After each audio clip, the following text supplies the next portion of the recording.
Hello everyone, I am Sanjay Hosur, a PhD candidate at the University of Wyoming, Department of Electrical and Computer Engineering. Nowadays, there's a lot of emphasis to integrate clean sources of energy to the grid. And when these renewable sources are integrated with the grid, the ramping events are likely to occur. The renewable energy sources are not predictable as the conventional sources of energy. This will change the traditional grid operation practices. To better handle the changes, we need a better situational awareness, which is what the proposed algorithm will deal with.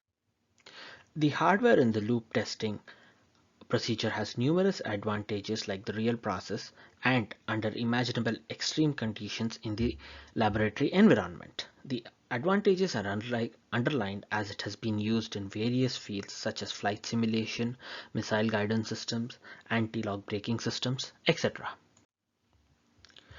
The algorithm here is formulated using the idea that whenever there's a change in the system operating, the same is reflected in the signal space.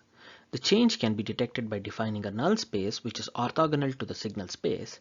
This null space is not unique but sufficient if one orthogonal space is calculated, as the product between the null and the signal space is 0. In reality, the product is close to 0, and based on a predetermined threshold, the alarm can be raised. The detection is further improved by utilizing the information given by a time series of residue. To implement this, the help of a statistical method called cumulative sum, or QSUM for short, is used. Two tests are run in parallel as we do not know whether the change will be towards the positive side or the negative side before the change occurs. For the hardware in the loop simulation, the setup is as follows. The IEEE 39 bus power system using the Opal RT real-time digital simulator is simulated, and currently the algorithm is tested offline, but in future it will be integrated along with the RTDS.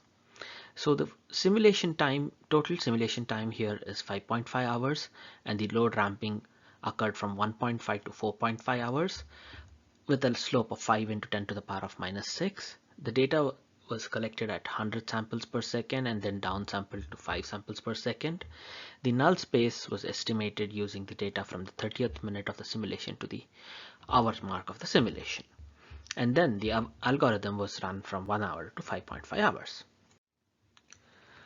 First, the results with the simple system are given, which has 5 channels based on the order chosen, while the actual system of hardware in the test loop had 40 channels. As you know, when there are 40 curves on a single graph, it can be very cluttered and impossible to see. So to be able to better interpret the simple system with 20 minutes simulation and 5 minutes of sinusoid mimicking the forced oscillation were simulated, and the results are shown here.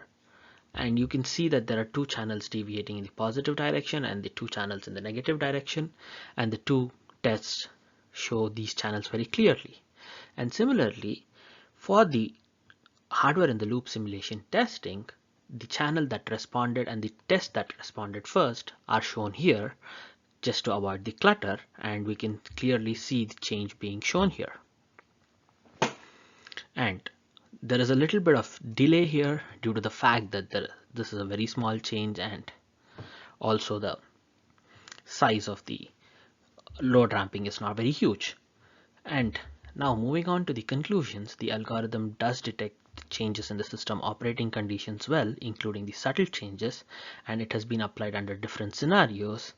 And the next steps would include testing the hardware in the loop with a larger system and also try to reduce the delay further. Thank you.